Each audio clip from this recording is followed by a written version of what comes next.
Nous bénissons le nom du Seigneur pour cette opportunité qu'il nous donne encore ce soir de nous rassembler pour scruter les Saintes Écritures. Et nous prions le Seigneur qu'il nous donne la grâce d'être vraiment instruits selon sa sagesse et son esprit. Nous allons poursuivre, comme on le fait d'habitude, les différentes questions que nous avons reçues. Et pour les questions de cette journée, la première, c'est de savoir quelle est la différence entre la prédication de la loi et la prédication de la croix. Donc, le frère ou la sœur voulait savoir quelle est la différence entre la prédication de la loi et la prédication de la croix. Et pour poser un peu les bases avant que les uns et les autres n'interviennent, on va lire le livre de 1 Corinthiens, le chapitre 1.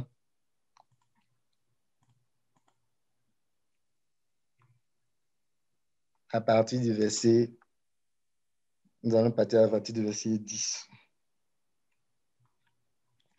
Je vous exhorte, frères, par le nom de notre Seigneur Jésus-Christ, à tenir tous un même langage et à ne point avoir de division parmi vous, mais à être parfaitement unis dans un même esprit et dans un même sentiment.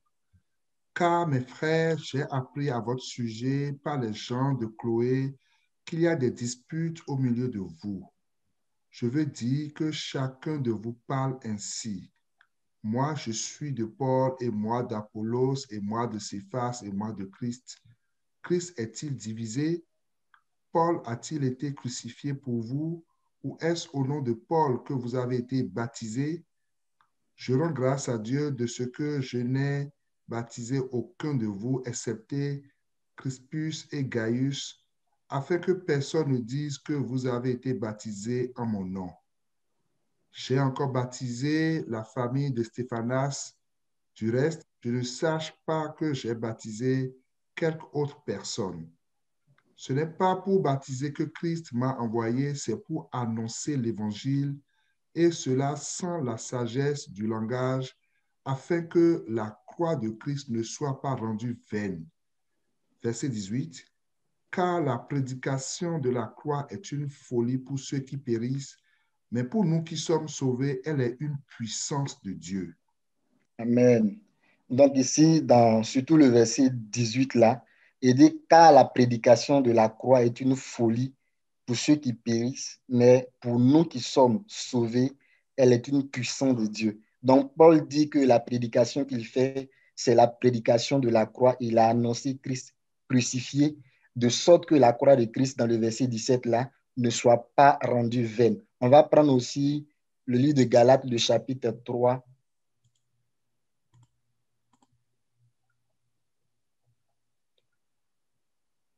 À partir du verset 1. Ô Galates, dépourvus de sens, qui vous a fasciné, vous, aux yeux de qui Jésus-Christ a été peint comme crucifié? Voici seulement ce que je veux apprendre de vous. Est-ce par les œuvres de la loi que vous avez reçu l'Esprit ou par la prédication de la foi? Voilà. Donc ici, on voit aussi que Paul, revenant vers les chrétiens de Galate, leur demande, est-ce que c'est par la loi qu'ils sont justifiés ou bien est-ce que c'est par la prédication de la foi? Tu vas continuer un peu le verset 3 là. Êtes-vous tellement dépourvus de sens? Après avoir commencé par l'Esprit, voulez-vous maintenant finir par la chair? Avez-vous tant souffert en vain, si toutefois c'est en vain? Celui qui vous accorde l'Esprit et qui opère des miracles parmi vous, le fait-il donc par les œuvres de la loi ou par la prédication de la foi? Comme Tu peux Abraham, continuer. comme Abraham crut à Dieu et que cela lui fut imputé à justice, reconnaissez donc que ce sont ceux qui ont la foi qui sont fils d'Abraham. Amen.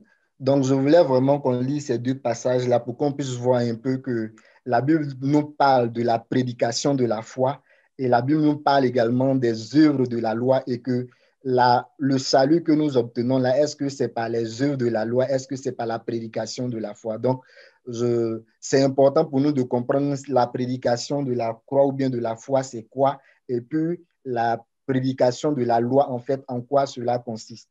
Donc, j'ai voulu en fait qu'on lise ces passages pour qu'on puisse vraiment poser les bases et que les uns et les autres puissent intervenir sur cela pour nous expliquer un peu ce que vraiment le Seigneur lui a mis à cœur par rapport à cette question-là. Donc, que le Seigneur nous bénisse. Je vais déposer le micro. Amen. Que le Seigneur soit béni. Amen. Amen. Je vais essayer de Amen. m'avancer un peu sur ce grand sujet et que le Seigneur nous aide. Amen. Il est tellement vaste comme sujet. Je vais peut-être donner juste quelques points et après on verra si, en fonction des angles que le Seigneur va nous inspirer, s'il faut peut-être bonifier ou apporter d'autres éléments. Que le Seigneur bénisse sa parole. Je voulais aller dans le même sens des versets que le frère Alou a partagé, en précisant peut-être quelques éléments pour qu'on puisse peut-être avoir une idée de la définition de ces deux choses-là. Dans 1 Corinthiens, que nous avons lu tantôt, chapitre 1, on lit le verset 18. Car la prédication de la croix est une folie pour ceux qui périssent, mais pour nous qui sommes sauvés, elle est une puissance de Dieu. Amen. Donc ici, la question qui a été posée, quelle est la différence entre la prédication de la loi et la prédication de la croix, suppose que nous avons un message que la loi apporte. Nous avons un message que la croix aussi apporte. Enfin, que la croix donne ou que la loi donne. Donc, déjà, à un premier niveau, je veux qu'on garde ça à l'esprit. Et le verset qu'on vient de lire tantôt nous dit que la prédication de la croix, et je ne sais pas si on a la même version. Je vais lire dans ma version ici. Car en effet, la parole de la croix, donc la prédication de la croix, est une folie pour ceux qui vont à leur perte. Mais pour nous qui sommes sur la voie du salut, elle est la puissance de Dieu. OK. Donc, la prédication de la croix, la parole de la croix, est présentée ici comme la puissance de Dieu. Quand on va dans Romains chapitre 1, et qu'on lit le verset 16, on pourra déduire de la lecture que la prédication de la croix, c'est aussi l'évangile. Donc, on peut faire la lecture. Romains 1, verset 16. Car je n'ai point honte de l'évangile, c'est une puissance de Dieu pour le salut de quiconque croit, du juif premièrement, puis du grec. Amen. La Bible s'interprète par elle-même. Et des fois, on a beaucoup de versions. Ça veut dire des versions qui ont été traduites peut-être à partir de la langue de base, le grec pour le Nouveau Testament. Et au fil des années, au fil des siècles, il y a eu plusieurs traducteurs qui ont fait cela à différentes périodes. Donc, jusqu'à même aujourd'hui, même, il y a des gens qui s'exercent aussi à traduire encore, à rendre les choses plus simples selon qu'ils comprennent. Donc, on peut se retrouver avec beaucoup de versions. Mais nous rendons gloire au Seigneur de ce que l'esprit que le Seigneur a promis. Il a dit, je vous enverrai l'esprit. Ce que je vous ai dit, puis vous l'avez oublié là. Lui, quand il va venir, il va vous les rappeler. Ce même esprit-là, qui est l'esprit du Seigneur, qui vit en nous et qui nous est communiqué par la prédication de l'Évangile, est le seul garant de la parole du Seigneur. Donc, lui, il est capable de prendre les écrits, les versions et nous faire rentrer dans la pensée du Seigneur. Où je m'en vais avec ça? On comprend que l'Évangile n'est pas une puissance. L'Évangile est la puissance de Dieu qui conduit les hommes au salut. Donc, ce que je veux établir en partant, la prédication de la croix, c'est l'Évangile. Mais c'est une autre façon d'appeler l'Évangile. Et quand on lit plus loin dans le livre de 1 Corinthiens qu'on a lu, on voit que Paul dit, les hommes se vantaient, les non-juifs, ils se vantent d'être sages. Et Dieu a voulu leur confondre avec la prédication de la croix. Et ça leur apparaissait comme une folie. De sorte que quand on leur dit, mais vous n'avez jamais entendu parler d'un Jésus crucifié qui va vous donner la vie, ça ne peut pas rentrer dans la tête des gens. Ils disent, mais ça n'a pas de sens. On va le lire.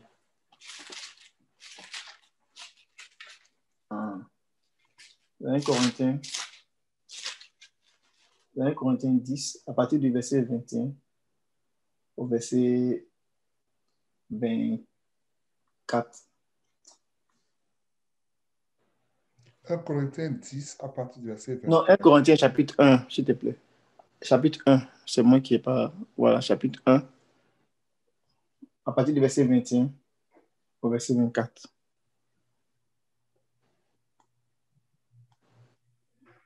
Car puisque le monde, avec sa sagesse, n'a point connu Dieu dans la sagesse de Dieu, il a plu à Dieu de sauver les croyants par la folie de la prédication. Les Juifs demandent des miracles et les Grecs cherchent la sagesse. Nous prêchons Christ crucifié, scandale pour les Juifs et folie pour les païens, mais puissance de Dieu et sagesse de Dieu pour ceux qui sont appelés tant Juifs que Grecs. Amen. Donc, ici, l'apôtre vient nous montrer que on a appelé ça la prédication de la croix. C'est la sagesse que Dieu a trouvée. C'est la sagesse de Dieu. L'évangile, c'est la sagesse de Dieu qui vient pour sauver les hommes. Mais cette sagesse-là, elle est une folie pour les hommes. Parce que les hommes ne comprennent pas le moyen que Dieu a utilisé là. Ils ne comprennent pas ça. Cependant, les Juifs qui le comprennent, entre griffes, je vais dire, qui comprennent les sacrifices, qui comprennent le pardon des péchés, qui comprennent que ça prend de tuer un animal, le rituel, les sacrifices, tout ça, qui comprennent ça, ils n'ont pas pu comprendre aussi que Christ était l'agneau que Dieu donnait pour pouvoir sauver les hommes. Donc pour eux, c'était un scandale. Il est venu comme chambouler, renverser les choses. Pour ceux qui étaient dans leur rituel avec les animaux, tout ça, pour eux, c'est comme ça que toujours Dieu faisait, que Dieu agréait ces choses. Donc, la prédication de la croix et la prédication de la loi, en réalité, elles sont différentes, mais dépendamment de comment on la regarde, la prédication de la croix est comme l'accomplissement de la prédication de la loi. On va lire dans Romains, chapitre 10. On va lire le verset 4. Car Christ est la fin de la loi pour la justification de tous ceux qui croient. Amen. C'est vraiment intéressant. Donc, si maintenant on s'élève un peu et qu'on regarde ça, peut-être de façon chronologique, on voit que ce qui s'est passé avant Christ on peut l'appeler la prédication de la loi. Et ce qui se passe à partir de Christ, c'est la prédication de la croix. C'est pour cela que Jean disait dans Jean chapitre 1,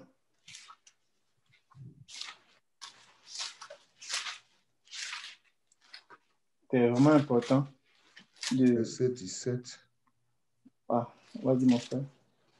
Car la loi a été donnée par Moïse, la grâce et la vérité sont venues par Jésus-Christ.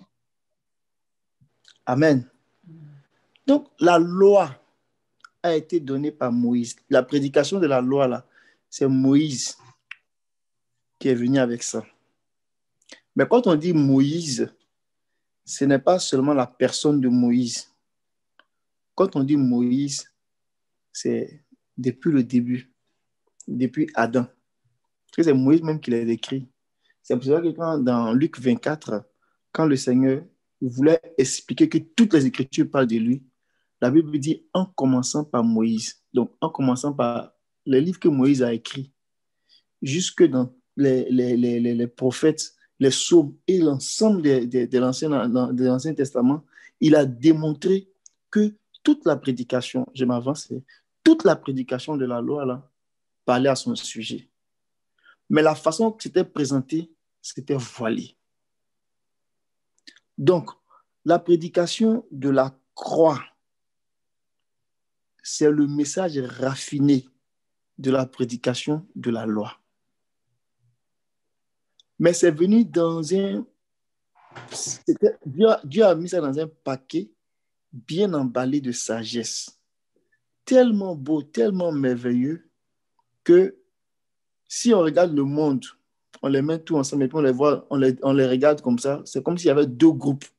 Ceux qui connaissaient Dieu avant, d'une certaine façon, les Juifs, et ceux qui ne connaissaient pas Dieu, les non-Juifs.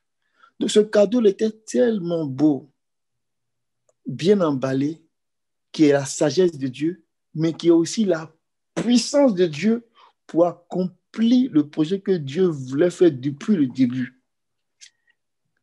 Donc, quand ça vient vers les Juifs, ça peut pas, ils n'arrivent pas à comprendre, c'est un scandale pour eux. Et quand ça vient vers les païens, ils n'arrivent pas à comprendre, c'est une folie pour eux. Cependant, le message qui est adressé là, c'est pour les deux, pour conduire l'homme au salut, pour conduire l'homme à la délivrance totale du péché en les prenant depuis la situation de dégradation qui s'est produite après la chute de l'homme jusqu'à la situation où Dieu va délivrer l'homme totalement du péché et de la puissance de la mort. Et donc le glorifier, le mettre à l'abri, le soustraire totalement de la mort. C'est le même message que ça fait. Mais Dieu a commencé ce message-là, ce projet-là. Il a commencé à le faire en plusieurs phases. Quand Adam a péché, il y a deux choses essentielles qui se sont produites. La Bible dit dans Genèse, chapitre 1, quand Dieu a fini de créer, il a dit que c'était très bon. Ça suppose que Adam était parfait, mais il était parfait dans sa condition humaine. Mais quand Adam a péché, Adam a été dégradé. Un peu comme sur le marché boursier, quand tu ne fais pas ça bien, on dégrade ta note. Peut-être qu'Adam, c'était un triple A. Mais quand il a fait ça, il allait vraiment dans des valeurs très, très négatives, au point même qu'il était devenu vraiment irrécupérable. Donc Dieu devait améliorer sa note.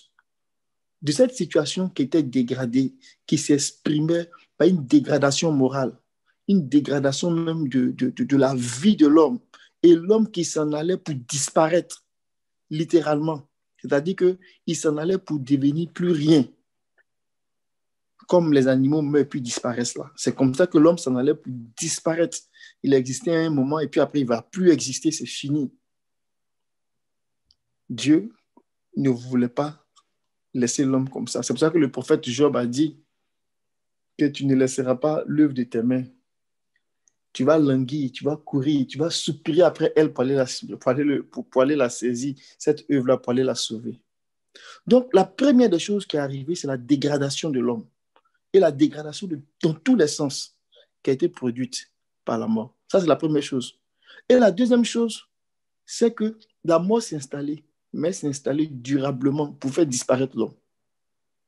Ce qui fait que la mort de la tombe, qui, j'ai envie de dire, est une étape où l'homme tombe dans une situation, on va dire, d'inconscience, ou bien une situation où l'homme ne vit plus, mais il est quelque part comme dans un séjour.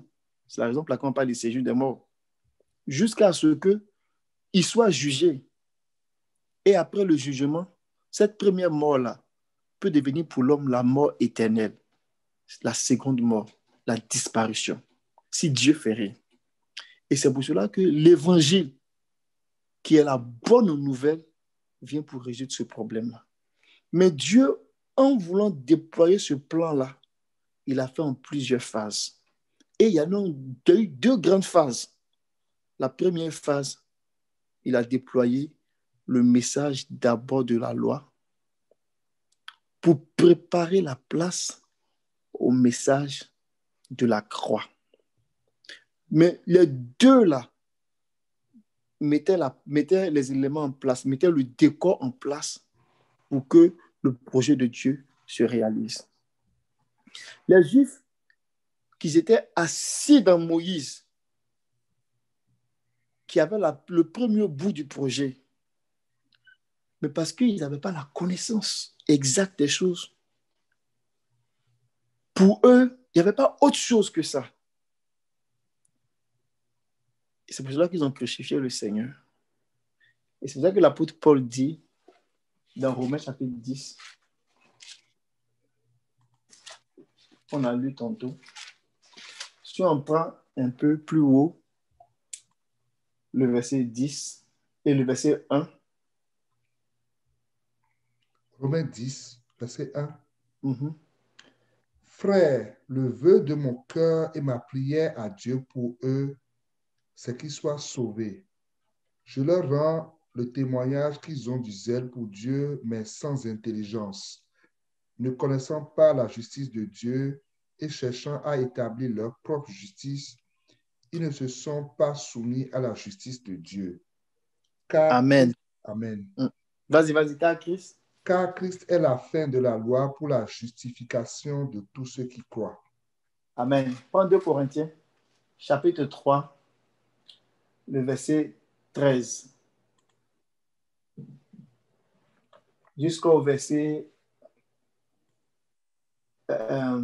15, ou bien jusqu'au verset 16. 2 Corinthiens, chapitre 3, verset 13 au verset 16. Et nous ne faisons pas comme Moïse qui mettait un voile sur son visage pour que les fils d'Israël ne fixassent pas les regards sur la fin de ce qui était passager. Mais ils sont devenus durs d'entendement, car jusqu'à ce jour, le même voile demeure quand ils font la lecture de l'Ancien Testament et ils ne se lèvent pas parce que c'est en Christ qu'il disparaît. Jusqu'à ce jour, quand on lit Moïse, un voile est jeté sur leur cœur. Mais lorsque les cœurs se convertissent au Seigneur, le voile est ôté. Amen. Amen. Donc, Amen. le projet de Dieu qui va s'accomplir avec ces deux niveaux. D'abord, la prédication de la loi qui va mettre la table. Mais cette table qu'elle va mettre là, elle va donner les choses dans leur forme image, dans leur forme imparfaite, dans leur forme comme étant l'ombre des choses à venir. Moïse a prescrit les sacrifices, mais il y avait un meilleur sacrifice qui s'en venait. Moïse a prescrit la Pâque, mais il y avait une Pâque plus grande qui s'en venait. Moïse a parlé d'un tabernacle, mais il y avait un tabernacle plus grand qui s'en venait. Moïse a dit beaucoup de choses. Moïse a parlé même de la loi de Moïse là. Il y a une loi plus grande que la loi de Moïse qui s'en venait. On va lire ça dans 1 Corinthiens. 1 Corinthiens 9. Le verset 20 au verset 22.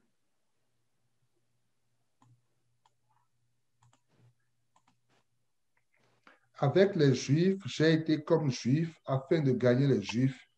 Avec ceux qui sont sous la loi, comme sous la loi, quoique je ne sois pas moi-même sous la loi, afin de gagner ceux qui sont sous la loi. Avec ceux qui sont sans loi, comme sans loi, quoique je ne sois point sans la loi de Dieu, étant sous la loi de Christ, afin de gagner ceux qui sont sans loi. J'ai été faible avec les faibles afin de gagner les faibles. Je me suis fait tout à tous afin d'en sauver de toute manière quelques-uns. Amen. Amen. Vas-y, vas-y. Je fais tout à cause de l'Évangile afin d'y avoir part. Amen. Donc, ici, Paul explique clairement qu'il y a les nations qui sont sans loi, il y a le peuple juif qui a la loi, et il y a l'Église qui a la loi de Christ. Donc, la loi de Moïse, là, c'est une coudée. Mais sa longueur de consécration, elle est inférieure à la longueur de consécration de la loi de Christ. Quand il dit consécration ici, je veux dire que c'est ce qui peut nous conduire à Dieu, ce qui peut nous sanctifier, peut nous mettre à part. La loi, là, ça faisait un pas. Ça donnait un peu comme les rudiments. Ça donnait l'état de l'enfance. Mais ça ne pouvait pas donner l'état du fils. Donc, la prédication de la loi, ça vient élever l'homme. Le plus haut niveau qui va l'emmener, là, c'est pour le conduire à l'enfance. Parce que la lumière qui est dans la loi, la lumière qui est dans la prédication de la loi, là, c'est la connaissance de Dieu. Elle est spirituelle. Mais cette lumière-là, la plus longue consécration que ça peut donner à quelqu'un dans sa croissance, là, c'est d'aller jusqu'à l'état d'enfant. Ça ne peut pas aller au-delà de ça. Et c'est ce que Galate nous explique. Par contre, la prédication de la croix, qui est aussi l'évangile, sa longueur de consécration, là, ça va nous faire conduire, ça va nous faire grandir jusqu'à l'état de fils. Et même à l'état même de fils de Dieu, pour devenir comme le Seigneur lui-même. Donc, il y a une différence. Et la différence, elle est très grande. Elle est vraiment grande. Cependant, il y a une forme de continuité. Donc, la continuité, ça s'explique par le fait que quand on regarde le projet de Dieu, la prédication de la loi est venue comme dans un premier temps. Ce qui est charnel vient en premier. Ensuite, ce qui est spirituel vient après. La prédication de la loi, elle est venue avec une adoration charnelle, une adoration physique, une adoration limitée, une adoration qui est comme l'ombre des choses à venir. Cependant, elle est spirituelle. Parce que sans elle, on ne peut pas comprendre l'évangile. Cependant, quand elle venait dans sa forme imparfaite, là, elle venait aussi avec sa loi, sa façon de fonctionner. Elle est venue avec son tabernacle.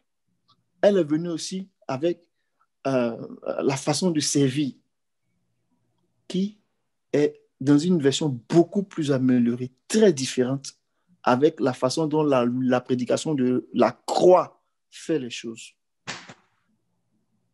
Donc, elle vient aussi avec sa justice. Mais la justice qu'elle prêche là, ça ne peut pas atteindre, ou bien ça n'atteint pas, ça ne satisfait pas Dieu comme Dieu veut. Cependant, Dieu réclame la justice. Pourquoi? Parce qu'il n'a pas encore réglé son problème avec l'homme. Il faut que l'homme se réconcilie avec lui. Mais la justice que la prédication de la loi prêchait là, il donnait les intentions de Dieu à l'homme et puis il dit, si tu fais ça bien, tu vas vivre. Si tu fais ça mal, là, tu vas mourir. Et puis tu mourrais vraiment. C'est pour cela qu'on dit que la loi de Moïse, là, c'est le ministère de la mort. Parce que ça ne te donnait pas vraiment, ça dit que ça ne te donne pas beaucoup de choix. Si tu étais faible, à coup sûr, tu mourras. Il dit, je mets devant toi la vie et la mort, la malédiction et la bénédiction. Choisis la vie. Si tu n'as pas choisi la vie, tu tombes sur le coup comment on appelle ça, de la mort. Donc, la prédication de la loi, elle venait avec un jugement. Quand tu n'as pas fait ça comme il faut, là, automatiquement, tu disparais. Si on dit le jour de sabbat, il ne faut pas allumer le feu. tu t'es trompé, tu as allumé le feu, ou bien tu as fait ça consciemment, mais inconsciemment, et quand tu tombes sur le coup de la loi, tu subis la peine de la loi. Et ça ne pouvait pas aider l'homme à rentrer dans le plan que Dieu voulait. C'est pour cela que Christ, quand il est venu, il n'est pas venu seulement avec la vérité, il est venu avec la grâce. Pour nous donner un peu le temps de comprendre. Parce que des fois, quand tu cherches à marcher, là, on ne peut pas te frapper parce que tu ne marches pas vite. On t'aide, on attrape, on met les trucs, on prend l'enfant, on met des coussins derrière. Quand il tombe, il a un ressort, enfin, il a un ressort. Il a le coussin, ça le tient, on veille, on le prend petit et puis il grandit. C'est ça qui fait la grâce. Elle ne nous enseigne pas à vivre dans le péché, tout ça. Non, au contraire, elle nous enseigne à renoncer à l'impiété. Mais elle est patiente avec nous. Et puis, elle prend le temps de nous expliquer les choses de Dieu. Elle prend le temps de nous faire comprendre les choses de Dieu. Elle prend le temps pour nous introduire pour qu'on puisse répondre dans les choses de Dieu. Donc, la grâce est comme un contexte que Dieu crée, un contexte favorable. Ceux qui n'ont pas compris ça, ils ont développé un évangile qu'on appelle les gracistes. On est sauvés, donc Dieu nous comprend, et puis après on peut faire tout ce qu'on veut. Ils n'ont rien compris. Parce que la grâce, quand tu la comprends, elle est source de salut. Elle nous enseigne à renoncer à l'impiété. Donc, c'est à haut niveau. Il y a beaucoup de choses à dire. Et dans chacune de ces lois-là, on peut aller chercher comment fonctionne même ce message-là. Comment fonctionne la justice? Comment les fruits sont manifestés? Comment la vie est générée? Jusqu'à ce qu'on rentre dans le plan de Dieu.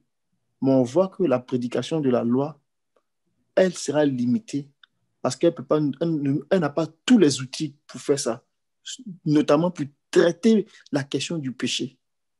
Cependant, la prédication de l'évangile, elle a tous les outils, et même les outils les plus puissants pour régler la question du péché et de la mort. Donc, Dieu n'a pas voulu que ça vienne d'un seul coup, mais il a voulu que les choses viennent progressivement, que lui-même, là, il apporte la solution. C'est pour cela que quand il est venu dans les jours de sa chair, cette possibilité pour l'homme-là a été manifeste. Donc, je n'ai pas voulu rentrer dans des détails. Il y a des aspects qu'on peut regarder. C'est quoi? Comment la loi de cette prédication opère? Comment c'est gouverné dans le domaine on va dire, de l'évangile ou bien la prédication de la croix? Comment les choses sont organisées? Comment on sert Dieu? Comment on adore Dieu? C'est encore d'autres choses qui sont pas qui sont la perfection, qui sont l'accomplissement que Dieu désire, que ce que Moïse a fait là, il n'a fait que mettre en place les choses pour montrer un peu comment les choses se présentent, pour montrer l'ombre des choses, et la prédication de la croix nous montre la réalité de ces choses pour que le projet de Dieu s'accomplisse. Donc, je vais m'arrêter là. Et puis après, on va suivre la tendance. S'il faut aller creuser certains aspects. Que Dieu soit béni. Amen. Amen. Vraiment. Merci beaucoup, frère Alien, pour ton intervention. Avant de continuer, j'aimerais qu'on lise un passage dans le livre de Matthieu, le chapitre 12, là, en rapport avec quelque chose que le frère Alain a dit et qui nous ferait un peu comprendre encore le chapitre 12 à partir du verset 1. En ce temps-là, Jésus traversa des champs de blé un jour de sabbat. Ses disciples qui avaient faim se mirent à arracher des épis et à manger.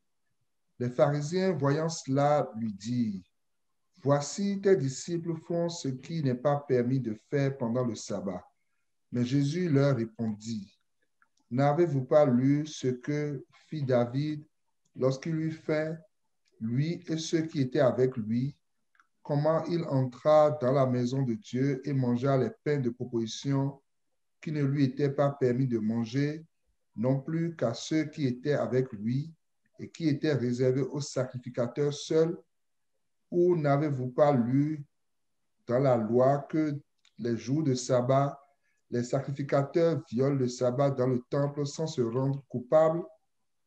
Or, je vous le dis, il y a ici quelque chose de plus grand que le temple. Amen. Amen. Vraiment. Continue jusqu'au verset 8. Si vous saviez ce que signifie « je prends plaisir à la miséricorde et non au sacrifice », vous n'auriez pas condamné des innocents, car Amen. le Fils de l'homme est maître du sabbat. Vraiment, j'ai voulu qu'on lise ce passage-là pour faire le lien un peu avec ce que le frère Alain vient de dire, surtout concernant le sabbat.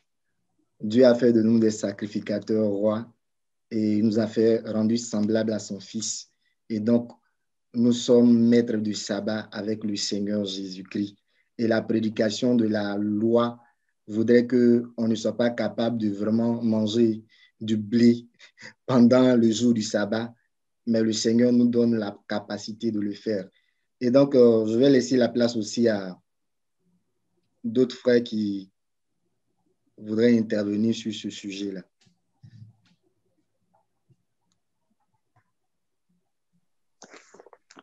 Amen. Amen. Amen. Que nous sois bénis. Je voudrais emboîter le pas au frère Alain pour dire que la question de la prédication de la loi, particulièrement de la loi, est quand même assez vaste, en ce sens que beaucoup de sujets peuvent se rattacher à la loi. Donc des sujets comme la première alliance, des sujets comme la justice de la loi, pour expliquer ces sujets-là. Mais quand on regarde ces sujets-là dans l'ensemble, ces sujets-là convergent vers quelque chose, nous parlent de quelque chose que la loi vient mettre en évidence. Parce que la loi a été donnée pour un but. La loi a été donnée pour venir montrer quelque chose, pour venir enseigner quelque chose à l'homme. Mais avant de regarder la question de la loi elle-même, je voudrais amener une réflexion qui va planter un peu le décor pour nous permettre de comprendre certaines choses. Dans Romains 5, à partir du verset 12, au verset 14. C'est pourquoi, comme par un seul homme, le péché est entré dans le monde et par le péché la mort, et qu'ainsi la mort s'est étendue sur tous les hommes, parce que tous ont péché, car jusque-là, la loi de péché était dans le monde. Or, le péché n'est pas imputé quand il n'y a point de loi. Cependant, la mort a régné depuis Adam jusqu'à Moïse, même sur ceux qui n'avaient pas péché par une transgression semblable à celle d'Adam, lequel est la figure de celui qui devait venir. Amen. Ce passage-là me donne beaucoup de matière à réflexion parce que dans Jean chapitre 1, la Bible nous dit que la loi a été donnée à travers Moïse, mais la grâce et la vérité sont venues par Jésus-Christ. Et ici, Paul dit que, je reprends encore le passage, c'est pourquoi, comme par un seul homme, le péché est entré dans le monde, et par le péché la mort, et qu'ainsi la mort s'est étendue à tous les hommes parce que tous ont péché. Car jusqu'à la loi, le péché était dans le monde. Or, le péché n'est pas imputé quand il n'y a point de loi. Cependant, la mort a régné depuis Adam jusqu'à Moïse. Donc, il dit que depuis Adam jusqu'à Moïse, cette période, avant que la loi ne soit donnée de manière très claire pour définir les intentions de Dieu, il dit que la mort était dans le monde, la mort a régné. Or, la mort règne par le péché. Et le péché n'est pas pris en compte quand il n'y a pas de loi. Mais d'où vient-il que les hommes ont connu la mort depuis que la désobéissance est rentrée dans le monde, ou depuis que Adam a désobéi? Donc, il y a quelque chose. Il y avait une loi quelque part. Mais elle était où en ce moment-là? Parce que si les gens meurent, c'est qu'ils ont péché. Parce que le péché, mais sa conséquence, c'est la mort. Donc, cette loi était où? En fait, la loi que Moïse est venu donner est venue pour définir très clairement les intentions de Dieu, mais pour mettre en évidence quelque chose. Dans le verset 20 du même chapitre de Romains 5, il dit, « Or, la loi est intervenue pour que le péché abondât. Là où le péché a abondé, la grâce a surabondé. » Il y a un verset où il dit, « Mais pourquoi donc la loi? »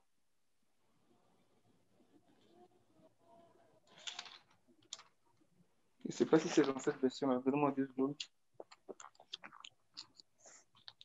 Mais en attendant, le frère Amen, est-ce que tu peux nous trouver le passage de Romains 7, verset 7, dans la version... C'est dans Romains 3, 19. 19. Romains 3, Galates 19. 3, Galates 3, 19. Avant de lire Galates 3, 19, je vais trouver une autre version dans la version que le frère Amen partageait récemment. Là. Romains 7, verset 7. Je vais relire ici. Romains 7, verset 7.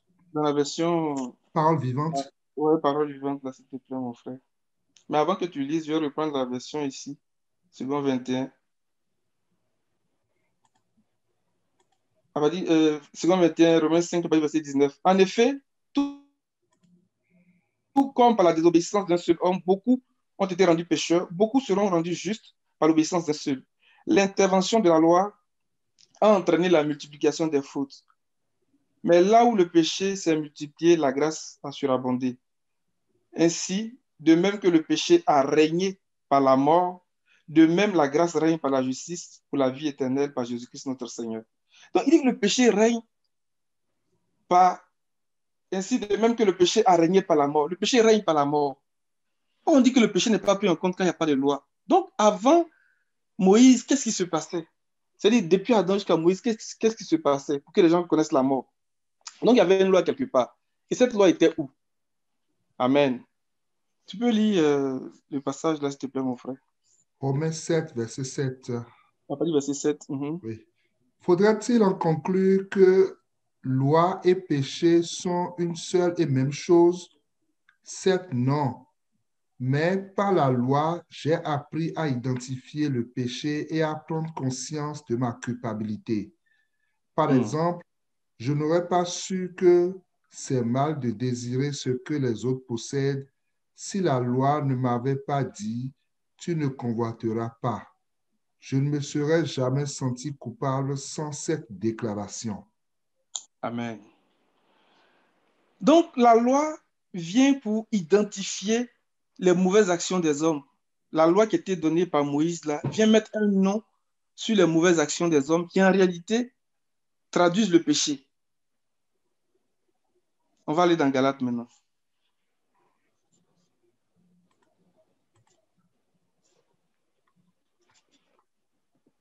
Galates 5, verset 19. Or, les œuvres de la chair sont manifestes. 3. Galates. Galates 5. Galates 5. Ou bien on va lire Galates 3 d'abord là, et puis on va lire Galates 5 aussi. Galates 3, verset 19. Pourquoi donc la loi? Elle a été donnée ensuite à cause des transgressions jusqu'à ce que postérité à qui la promesse avait été faite. Elle a été promulguée par des anges au moyen de médiateurs. Ça, c'est très puissant.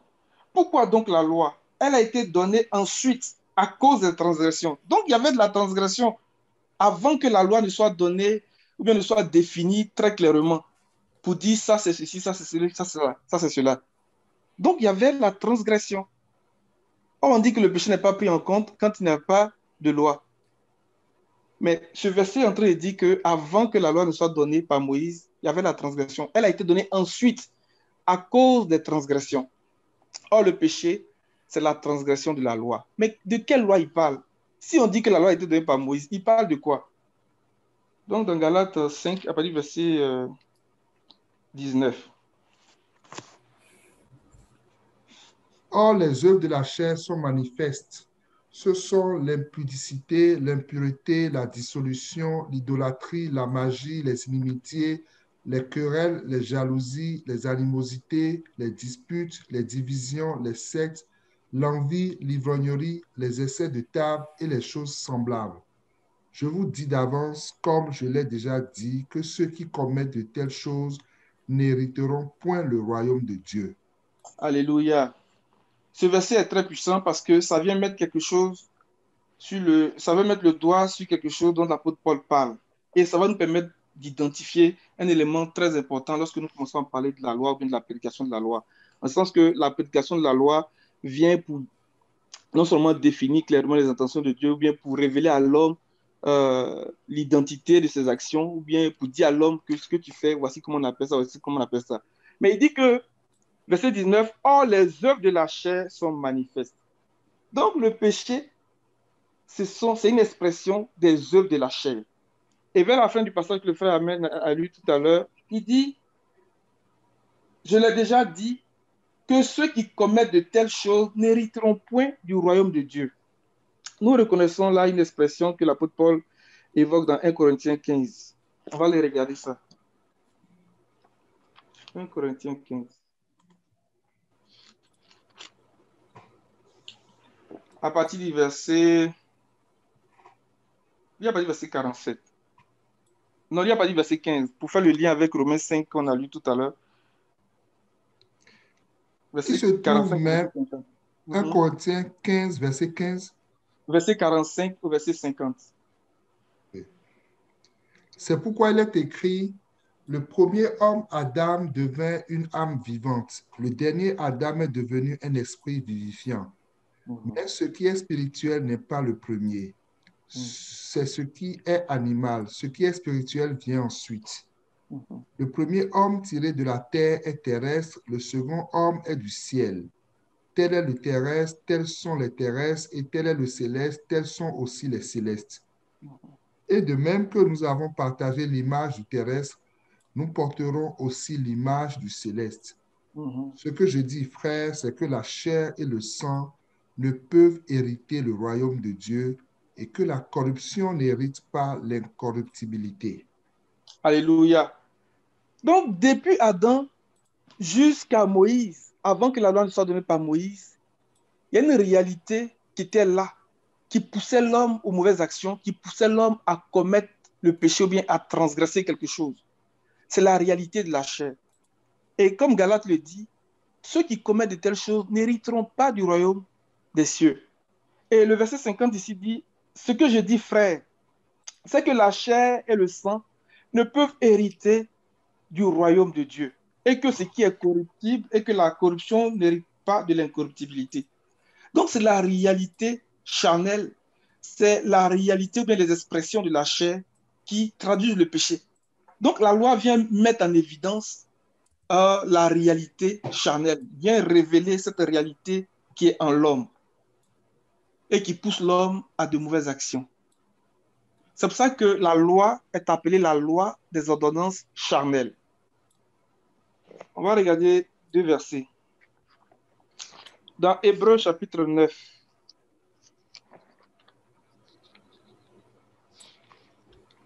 on va lire le premier verset, le verset 1, et puis on va aller au verset 9. La première alliance avait aussi des ordonnances relatives au culte et le sanctuaire terrestre. Verset 9. C'est une figure pour le temps actuel où l'on présente des offrandes et des sacrifices qui ne peuvent rendre parfait sous le rapport de la conscience celui qui rend ce culte. Continue. Et qui, avec les aliments, les boissons et les diverses ablutions, étaient des ordonnances charnelles imposées seulement jusqu'à une époque de réformation. C'est la loi des ordonnances charnelles, imposée seulement jusqu'à une époque de réformation. Imposée. Dans Hébreux 10, le verset 1. En effet, la loi possède une ombre des biens à venir et non l'exacte représentation des choses. Ne peut jamais, par les mêmes sacrifices, qu'on offre perpétuellement chaque année, amener les assistants à la perfection. Autrement, n'aurait-on pas cessé de les offrir? Parce que ceux qui rendent ce culte, étant une fois purifiés, n'auraient plus eu aucune conscience de leur péché. Donc, c'est un rapport avec la chair, un rapport avec les œuvres de la chair. Alléluia. Dans Galates 4, l'apôtre Paul dit quelque chose lorsqu'il parle de ça. Il parle de deux hommes. Un homme qui est terrestre et un homme qui est céleste. Un homme qui est terrestre et un homme qui est spirituel. Galates 4, t'as pas dit verset 1, mon frère. Verset 1, verset 2. Or, aussi longtemps que l'héritier est enfant, je dis qu'il ne diffère en rien. Pardon, c'est pas Galates 4, c'est pas Galates, pas dit verset 1, c'est verset 21, s'il te plaît. Galates 4 à partir du verset 21. Oui, s'il te plaît. Dites-moi, vous qui voulez être sous la loi, n'entendez-vous point la loi? Donc, il dit, n'entendez-vous point la loi? Donc, la loi est en train de parler. On pourrait dire par l'autorité de la parole que la loi est en train de prêcher. La loi est en train de faire une proclamation. Donc, qu'est-ce que la loi dit? Verset 2. 22. Verset 22, pardon. Car il est écrit qu'Abraham eut deux fils, un de la femme esclave et un de la femme libre. Mais celui de l'esclave naquit selon la chair et celui de la femme libre naquit en vertu de la promesse. Alléluia. Donc la loi est en train de parler de deux personnes, de deux réalités, de deux hommes. Un être qui est charnel et un être qui est spirituel, qui est né en vertu de la promesse, c'est-à-dire l'esprit. Parce que dans Galates 3, verset 16, il dit « Oh, les promesses ont été faites à Abraham et à sa postérité. » Il n'est pas dit « et aux postérités » comme s'il s'agisse de plusieurs, mais en tant qu'il s'agit d'une seule, c'est-à-dire et à ta postérité à Christ. Verset 14 que j'aurais dû lire. Il dit « Afin que la bénédiction d'Abraham eût pour les païens son accomplissement en Jésus-Christ, et que nous reçussions par la foi l'Esprit qui avait été promis. » Que le nom du Seigneur soit béni. Amen. La loi est en train de parler d'une réalité qui est de la réalité charnelle, la réalité animale, la réalité terrestre. Alléluia. C'est de ça que la loi est en train de parler. Avant même que la loi ne soit donnée, la Bible dit que elle était d'abord serment. Psaume 105.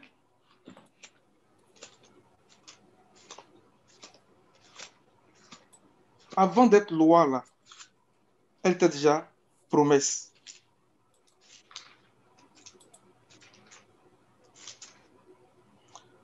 Psaume 105, à partir du verset 7. L'Éternel est notre Dieu, ses jugements s'exercent sur toute la terre. Il se rappelle toujours son alliance, son mot d'ordre pour 1000 générations. Le pacte qu'il a traité avec Abraham, le serment qu'il a fait à Isaac, il a érigé en prescription pour Jacob, en alliance éternelle pour Israël. Quand il a dit, je te donnerai le pays de Canaan, c'est l'héritage qui vous est attribué. Voici comment ça s'est passé. L'alliance qu'il a traitée avec Abraham et le serment qu'il a fait avec Isaac, il a érigé pour Jacob en loi, pour Israël, en alliance éternelle. Il l'a érigé en loi pour Jacob. Donc on parle des enfants de Jacob dans la chair. Mais pour nous, Israël, en alliance éternelle. Alléluia. La loi parle de la réalité charnelle. C'est là le problème. Donc, depuis la chute, l'homme est devenu un être charnel, un être terrestre, un être animal. Or, l'affection de la chair, c'est la mort. C'est pour ça que la mort a commencé à régner depuis Adam jusqu'à Moïse, avant même que la loi ne soit donnée. C'est pour ça que la mort s'est étendue à tous les hommes. Parce que l'homme est devenu un être charnel. Il est devenu un être animal. Il est conduit par ses 5 sens. Il marche par la vue et non par la foi. Il est soumis au désir de la chair. Et l'affection de la chair, c'est la mort. Mais l'affection de l'esprit, c'est la vie éternelle. Dans Romains chapitre 6, l'apôtre Paul présente ces réalités. Il dit que lorsque nous nous soumettons à quelqu'un pour lui obéir, nous devenons les esclaves de ce maître à qui nous obéissons. Et lorsque nous nous soumettons au désir de la chair pour satisfaire ses convoitises, mais il dit que nous devenons charnels, mais ces convoitises, ces désirs-là nous conduisent à coup sûr à la mort. Mais lorsque nous nous soumettons à l'esprit, à la loi de l'esprit à la loi de l'esprit de vie en Jésus-Christ, il dit que cette soumission à l'esprit nous conduit à coup sûr à la vie et à la vie éternelle. Alléluia. Mais le problème, c'est que la loi manquait de finalité. La loi manquait de force. Parce que Moïse a dit, celui qui mettra ces lois en pratique vivra par elles. Mais la loi n'avait pas les éléments assez forts pour donner la capacité à l'homme d'obéir à toute cette loi-là et même de ne pas se soumettre au désir de la chair. La loi ne pouvait pas. Parce que la chair la rendait sans force. Et la chair même, la Bible dit qu'elle ne peut même pas se soumettre à la loi de Dieu. Elle n'en est même pas capable. On va le lire un peu dans Romains chapitre 8. C'est pour ça que Paul va présenter la loi comme le ministère de la mort. Pas parce que la loi est mauvaise, mais la loi manquait de force, elle manquait de finalité à cause de la chair. La chair est tellement forte que la loi ne peut pas aider l'homme à ne pas se soumettre à ses cinq sens, à ne pas vivre selon les désirs de la chair. Alléluia. Romains chapitre 8, à partir du verset 4. Et cela afin que la justice de la loi fût accomplie en nous qui marchons non selon la chair, mais selon l'esprit. Ceux, en effet, qui vivent selon la chair s'affectionnent aux choses de la chair, tandis que ceux qui vivent selon l'esprit s'affectionnent aux choses de l'esprit. Et l'affection de la chair, c'est la mort, tandis que l'affection de l'esprit, c'est la vie et la paix. Car l'affection de la chair est inimitié contre Dieu, parce qu'elle ne se soumet pas à la loi de Dieu, et qu'elle ne le peut même pas. Or, ceux qui vivent selon la chair ne sauraient plaire à Dieu. Pour vous, vous ne vivez pas selon la chair, mais selon l'esprit, si du moins l'esprit de Dieu habite en vous. Si quelqu'un n'a pas l'esprit de Christ, il ne lui appartient pas. Et si Christ est en vous, le corps, il est vrai, est mort à cause du péché, mais l'esprit est vie à cause de la justice. Alléluia, continue, s'il te plaît. Et si l'esprit de celui qui a ressuscité Jésus d'entre les morts habite en vous, celui qui a ressuscité Jésus d'entre les morts rendra aussi la vie à vos corps mortels par son esprit qui habite en vous. Vas-y encore. Ainsi donc, frères, nous ne sommes point redevables à la chair pour vivre selon la chair. Si vous vivez selon la chair, vous mourrez. Mais si par l'esprit vous faites mourir les actions du corps, vous vivrez. Alléluia. Continue. Car tous ceux qui sont conduits par l'Esprit de Dieu sont fils de Dieu. Alléluia. Tous ceux qui sont conduits par l'Esprit sont fils de Dieu. Mais tous ceux qui sont conduits par la chair sont fils de qui? Je crois que la déduction est très simple. Ils sont fils du diable. On ne peut pas être fils de deux personnes à la fois. Ce n'est pas possible. Soit tu es fils de Dieu, soit tu es fils du diable. Le Seigneur a dit aux Juifs que vous êtes les fils du diable parce que vous voulez accomplir les désirs de votre père. Et ils disent non, notre père c'est Abraham. Le Seigneur dit, mais si Abraham était votre père, vous m'aimeriez parce que vous agiriez comme lui. Abraham a désiré voir mon jour et il a vu mon jour, il s'est réjoui. Là, il veut le lapider. Il dit, mais il raconte quoi? Tu n'as même pas 50 ans, tu dis, tu as vu Abraham. Alléluia. C'est pour ça que l'apôtre Jean va dire que à tous ceux qui l'ont reçu, alléluia, il leur a donné le pouvoir de devenir enfants de Dieu, lesquels sont nés non de la volonté. On va lire Jean chapitre 1.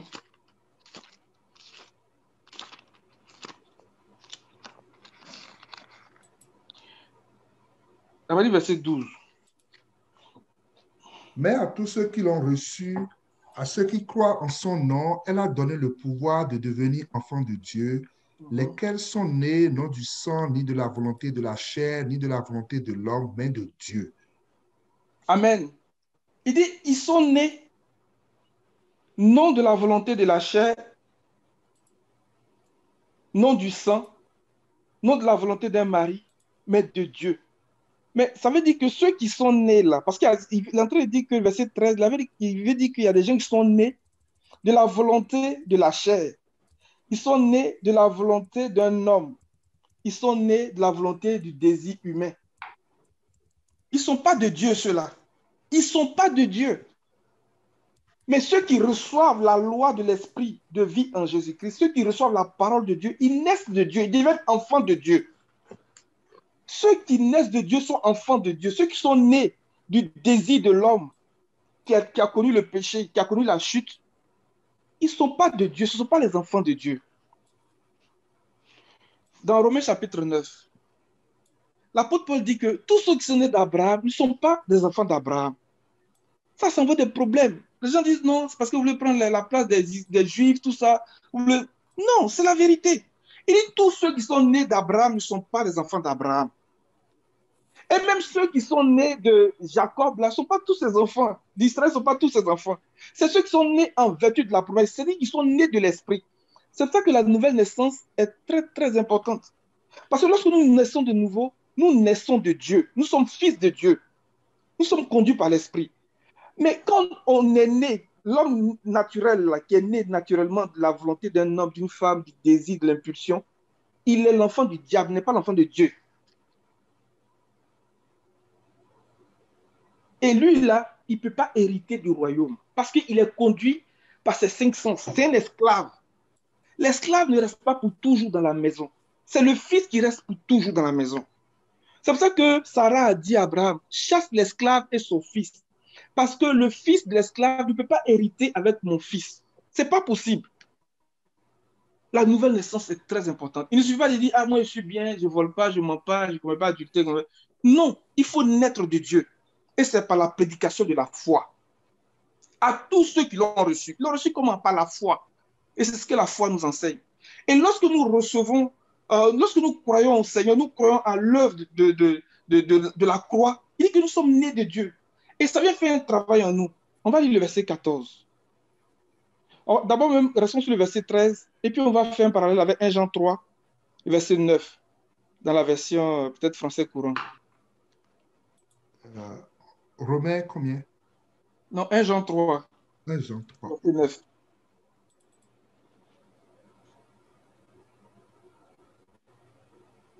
Quiconque est né de Dieu ne pratique pas le péché parce que la semence de Dieu demeure en lui.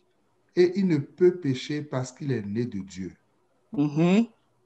C'est par là que se font reconnaître les enfants de Dieu et les enfants du diable. Alléluia, c'est clair. Donc, il y a des enfants du diable et puis il y a des enfants de Dieu. Les enfants de Dieu sont ceux qui sont nés de l'esprit, qui sont nés de la parole, qui sont nés de nouveau. Et les enfants du diable sont ceux qui sont nés de la volonté d'un mari, de la volonté d'une femme, des désirs de la chair. Ce sont les enfants du diable. C'est fort, mais c'est la vérité. C'est ce que la parole de Dieu nous dit. Je vais m'arrêter peut-être sur 2 images. Lorsque Rebecca était enceinte, la Bible dit que les enfants se heurtaient dans son ventre. Et elle allait consulter. Et puis, déjà, elle a dit, mais si c'est pour cette raison, pourquoi est-ce que je suis enceinte? Pourquoi est-ce qu'elle est enceinte? Donc, elle allait consulter. Et on lui a dit, il y a 2 nations dans ton ventre.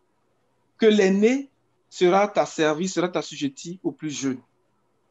Et l'aîné, c'était Ésaü. Et le plus jeune, c'était Jacob. Alléluia. C'est une image pour dire qu'il y a 2 réalités aujourd'hui auxquelles nous faisons face. Il y a ceux qui sont charnels, parce qu'Ésaü, c'était un homme charnel. La Bible dit que c'était un chasseur. Or, on sait qui est chasseur, c'est Nemrod. C'est Nemrod qui est chasseur. Et Ésaü, c'est le gars qui a profané les choses saintes, les choses sacrées, qui a méprisé le droit d'aînesse. Ésaü nous parle de la confusion. Quand le peuple d'Israël est sorti de l'Égypte, la Bible dit qu'ils ont tourné en rond pendant 38 ans autour de la région montagneuse de Séir, la région qui a été donnée en possession à Ésaü. Ésaü, c'est Édom. Quelqu'un qui tourne en rond pendant 38 ans, là, il est dans la confusion, il ne voit pas clair. Or, tout ce qui est confusion, c'est Babylone. Tout ce qui est confusion, c'est Babylone. Ésaü, ça parle de cette réalité-là. Un être charnel, un être qui méprise les choses sacrées, qui a méprisé le droit d'aînesse. Alléluia. Et c'est deux réalités aujourd'hui que nous connaissons dans l'Église. C'est pour ça que Jude, il dit que au milieu de vous, là, il y a des gens qui sont conduits par leur sens, qui vivent selon la chair. Et puis, il les compare à Caïn, il les compare à Balaam, il les compare à Corée, Dathan et à Abiram. Il dit que c'est des gens, on va lire ça dans Jude, verset 19. Je m'en vais pour m'arrêter. Et puis, s'il y a des questions, on va aller encore plus loin par rapport à cette réalité-là. Ce sont ceux qui provoquent des divisions, hommes sensuels n'ayant pas l'esprit. Pour vous, bien-aimés, continue. Pour vous, bien-aimés, vous édifiant vous-même sur votre très sainte foi et priant par le Saint-Esprit, maintenez-vous dans l'amour de Dieu en attendant la miséricorde de notre Seigneur Jésus-Christ pour la vie éternelle. Alléluia! Ce sont ceux qui provoquent des divisions. Et Jacques, chapitre 4, il dit que d'où vient-il qu'il y a des conflits au milieu de vous? Il y a des querelles, il y a de la jalousie. Ça vient d'où? Il dit, n'est-ce pas de votre nature charnelle? Et lorsque Jude parle d'eux, il les compare à des bêtes. Et c'est ce que Pierre aussi dit dans 2 Pierre 2. Il dit, ce sont comme des brutes, destinés à être capturés et à être détruits. La chair va être détruite. Mais le Seigneur veut que nous soyons des enfants, des fils de Dieu, nés de l'Esprit, nés de nouveau, nés de la parole. C'est la prédication de la foi qui nous donne cet accès vraiment à cette grâce-là. Alléluia. La deuxième image, c'est ce que l'apôtre Paul même dit dans Philippiens chapitre 3. Il dit que je suis hébreu, né d'hébreu, de la tribu de Benjamin. Quant à la doctrine de la loi, j'étais pharisien, fils de pharisien. Il dit, mais tout ça là, je les ai regardés comme de la boue. Mais ce que l'apôtre Paul est en train de dire, quand on regarde bien, il est en train de montrer la réalité de la chair. Ça, c'est la chair. Mais il dit que j'ai regardé ça comme de la boue. Oh, la boue, là, ça peut être du péché. J'ai regardé ces choses comme une perte à cause de l'excellence de la connaissance de Christ, pour lequel j'ai renoncé à tout. Je me suis laissé dépouiller de tout. Oh, que le Seigneur nous dépouille de tout. Que nous nous laissions dépouiller de tout.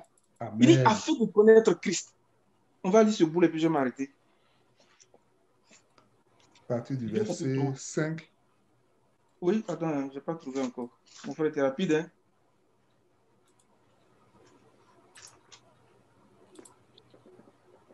Vas-y, verset... Lis au début. Lis au début, s'il te plaît, mon frère. Au reste, mes frères, réjouissez-vous dans le Seigneur. Je ne me lasse point de vous écrire les mêmes choses et pour vous, cela est salutaire. Prenez garde aux chiens, prenez garde aux mauvais ouvriers, prenez garde aux faux circoncis. Car les circoncis, c'est nous, qui rendons à Dieu notre culte par l'Esprit de Dieu, pour nous glorifions en Jésus, qui nous glorifions en Jésus-Christ et qui ne mettons point notre confiance en la chair. Regardez bien le dernier bout du verset 3. Qui ne mettons point notre confiance en la chair. Et puis il va commencer à dire la confiance qu'on met dans la chair, ça consiste à quoi? Verset 4. Moi aussi, cependant, j'aurais sujet de mettre ma confiance en la chair. Si quelque autre croit pouvoir se confier en la chair, je le puis bien davantage. Moi, circoncis le 8e jour de la race d'Israël, de la tribu de Benjamin, hébreu, né d'hébreu, quant à la loi, pharisien, quant aux zèles, persécuteur de l'Église, irréprochable à l'égard de la justice de la loi. Mais ces choses qui étaient pour moi des gains, je les ai regardées comme une perte à cause de Christ. Et même, je regarde toutes choses comme une perte à cause de l'excellence de la connaissance de Jésus-Christ, mon Seigneur, pour lequel j'ai renoncé à tout, et je les regarde comme de la boue afin de gagner Christ et d'être à lui, non avec ma justice, celle qui vient de la loi, mais avec celle qui s'obtient par la foi en Christ, la justice qui vient de Dieu par la foi. Amen. On va s'arrêter un instant. Le verset 9 là, vraiment me fait réfléchir. Il dit d'être trouvé en lui, non avec ma justice, celle qui vient de la loi. Mais il dit au verset 7, il dit qu'il était irréprochable. Je peux un verset plus haut. Il dit que quant à la justice de la loi, il était irréprochable. Donc, d'une certaine façon, il aurait pu dire que ce que Moïse a dit là, celui qui mettra ces choses en pratique vivra par elle. Il pouvait dire qu'il avait la vie, mais il dit que non, il n'a pas la vie. Il dit qu'il a regardé ces choses comme de la boue. La justice de la loi, là, ne peut pas donner la vie. Ce n'est pas possible. Parce que s'il y avait une justice qui viendrait de la loi, la foi serait vaine. C'est ce que l'apôtre Paul même dit. Mais la justice vient réellement de la foi. Alléluia. Et quelle est cette justice-là? C'est ça qui commence à développer à partir du verset 10. Afin de connaître Christ. Or, la vie éternelle, c'est qu'ils te connaissent, toi le seul vrai Dieu, et celui que tu as envoyé, Jésus-Christ. Et la puissance de sa résurrection. Cette puissance qu'il a déployée en Christ en le faisant asseoir à sa droite dans les lieux célestes, au-dessus de toute domination. Alléluia. Donc, par la foi, le Seigneur nous met dans cette opposition-là, et puis nous avons la domination, comme ce qu'il avait dit dans Genèse chapitre 1, verset 26, verset 27, verset 28. Il dit, faisons l'homme à notre image, selon notre ressemblance, qu'il domine sur toute la création. Donc, c'est par la foi qu'on peut dominer. Et c'est par la foi que ces choses nous sont restaurées. Alléluia. Et nous dominons. Parce que nous sommes assis avec le Seigneur dans les lieux célestes. Et nous dominons au-dessus de toute domination, de toute autorité, de toute puissance, de tout nom qui se peut nommer. La puissance de sa résurrection et la communion de sa souffrance. En devenant conforme à lui dans sa mort pour parvenir, si je puis, à la résurrection d'entre les morts. Alléluia. Amen. Pour la prédication de la foi. Que le Seigneur nous donne de naître réellement de nouveau. Pour être fils de Dieu. Alléluia. Amen. Que le Seigneur nous donne de naître réellement de nouveau, d'être conduit par l'Esprit de Dieu. De marcher par la foi et non par la vue. Ouais. Alléluia. Amen. Parce que cette loi est puissante pour briser la loi du péché et de la mort. Elle est puissante pour maîtriser la chair et ses désirs, la chair et ses impulsions. La loi ne pouvait pas. Elle venait dire à l'homme, voici ça, ce que tu fais, voici ce que ça s'appelle. Donc, le péché allait chercher dans cette loi-là même pour dire, ah, comme c'est ça, là, il excitait la chair. C'est pour ça qu'on dit que les guillons du péché, c'est la loi. Et ce qui donne sa puissance à la mort, ou bien quoi, c'est le péché. On connaît bien ce passage dans 1 Corinthiens 15. Parce que le péché va chercher dans la loi les choses que le Seigneur a dit, ça, c'est ça, ça, c'est ça, ça, c'est ça, et puis ça excite la chair. Mais non seulement il dit, mais il n'a pas de force pour maîtriser l'homme, pour l'aider à vaincre ces choses-là. Et l'homme qui vit selon la loi, mais il est un être charnel, un être animal, il est fils du diable. Que le Seigneur nous aide. Je dépose le micro. Amen. Amen.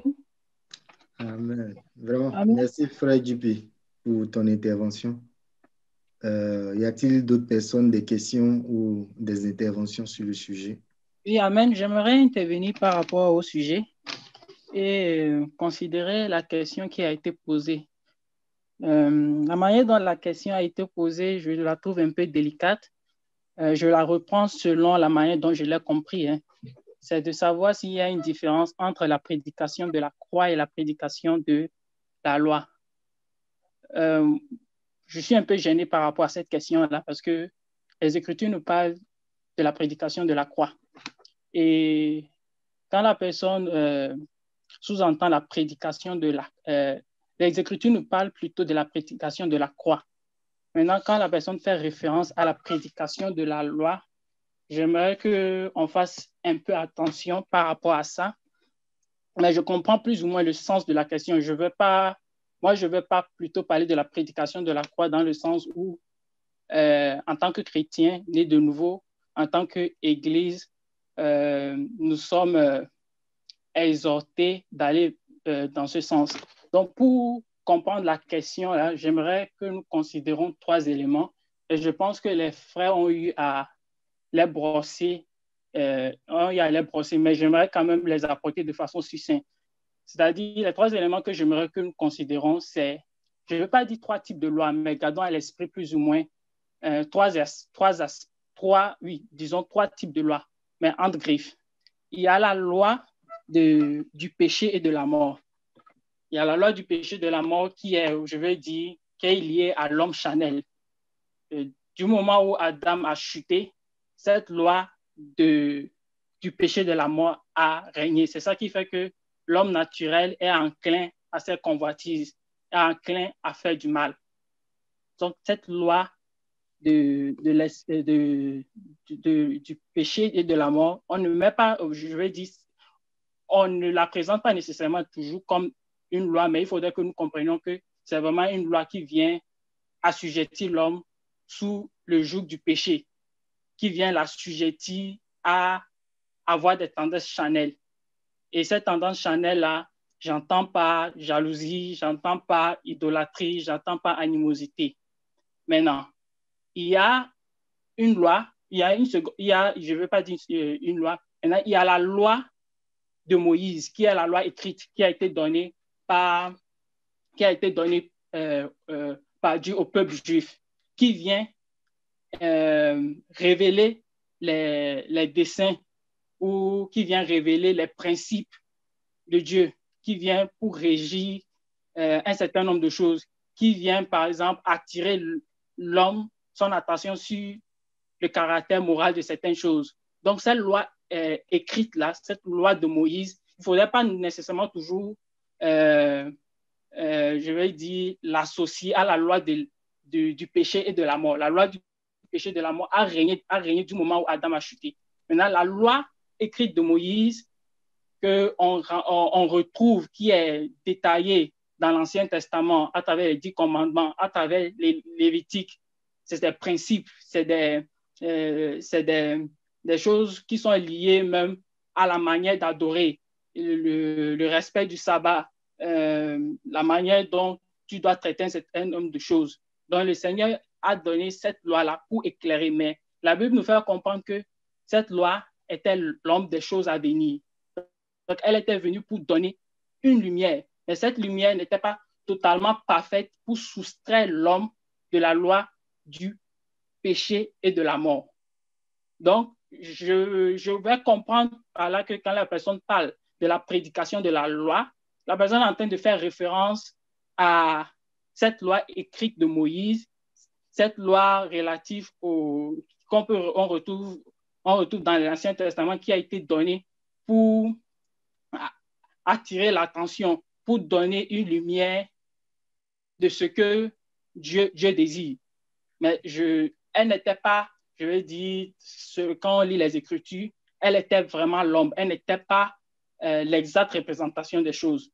Donc, à ce niveau, je ne parlerai pas de la prédication de la loi, mais je vais plutôt attirer l'attention que oui, c'est la loi, c'est cette loi écrite. Maintenant, avec la venue de Christ, lui, il vient avec une loi qui est la loi, je vais dire, qui est la loi de l'esprit de vie en Jésus-Christ. Et pour cela, on peut lire attentivement Romains 8, le verset 2, où on fait opposition à ces deux types de lois. D'accord? Moi, si le frère Amen peut le lire, ça serait bien. Romains 8, le verset 2. En effet, la loi de l'esprit de vie en Jésus-Christ m'a affranchi de la loi du péché et de la mort. Amen. Donc, il y a la loi de l'esprit, la loi de l'esprit de vie en Jésus-Christ. Et cette loi-là, c'est ça qui est en rapport avec la prédication de la foi. C'est ça qui est en rapport avec la prédication de la croix. Parce que lorsqu'on va maintenant entrer dans la prédication de la croix, c'est l'évangile. C'est ça qui vient maintenant nous détailler ça.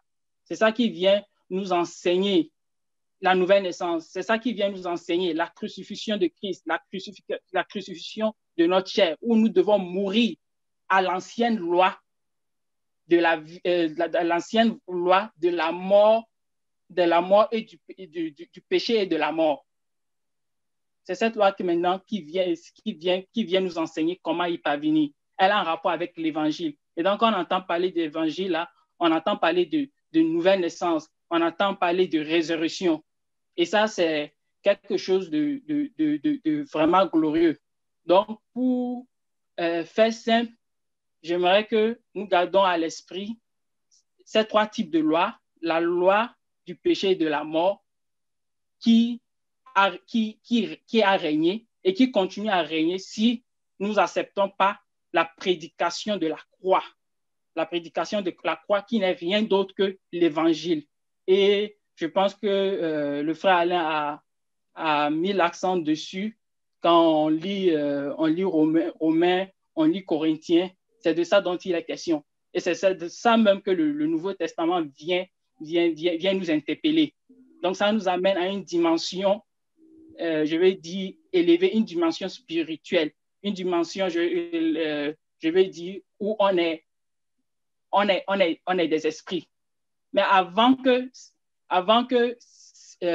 cette plénitude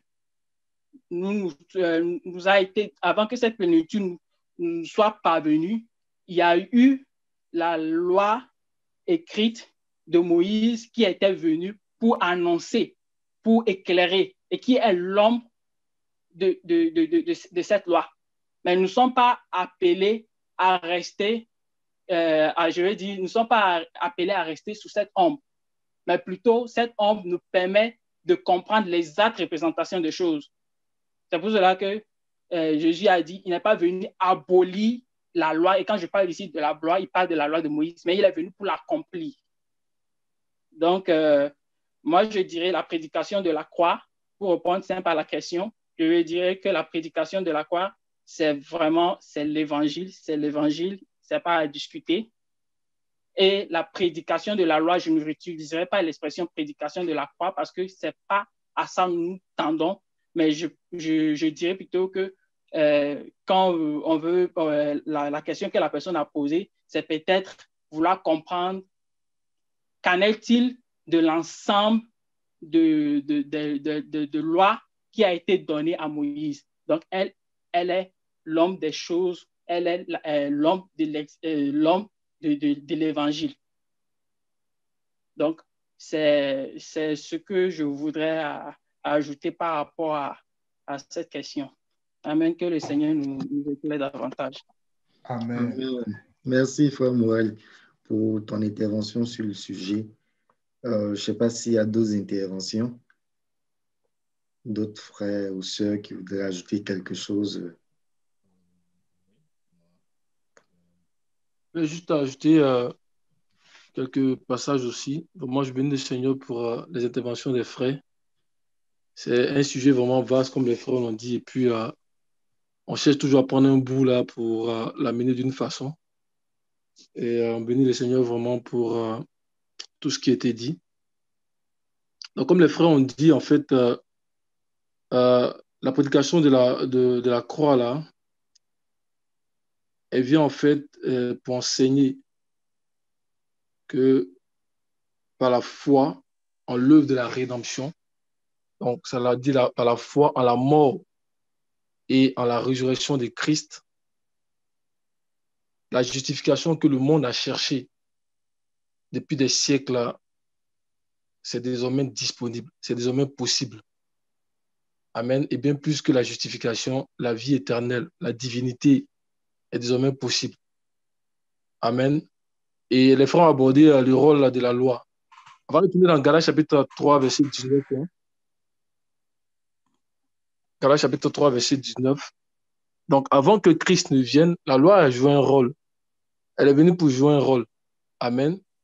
Elle est venue pour annoncer celui qui devait venir à effacer les transgressions. Alléluia. Galates 3, à partir du verset 19. On va aller jusqu'au verset 26. Pourquoi donc la loi? Elle a été donnée ensuite à cause des transgressions jusqu'à ce que vint la postérité à qui la promesse avait été faite. Elle a été promulguée par des anges au moyen d'un médiateur. Or, le médiateur n'est pas médiateur d'un seul, tandis que Dieu est un seul. La loi est-elle donc contre les promesses de Dieu? Loin de là. S'il eût été donné une loi qui pût procurer la vie, la justice viendrait réellement de la loi. Mais l'Écriture a tout renfermé sous le péché afin que ce qui avait été promis fût donné par la foi en Jésus-Christ à ceux qui croient.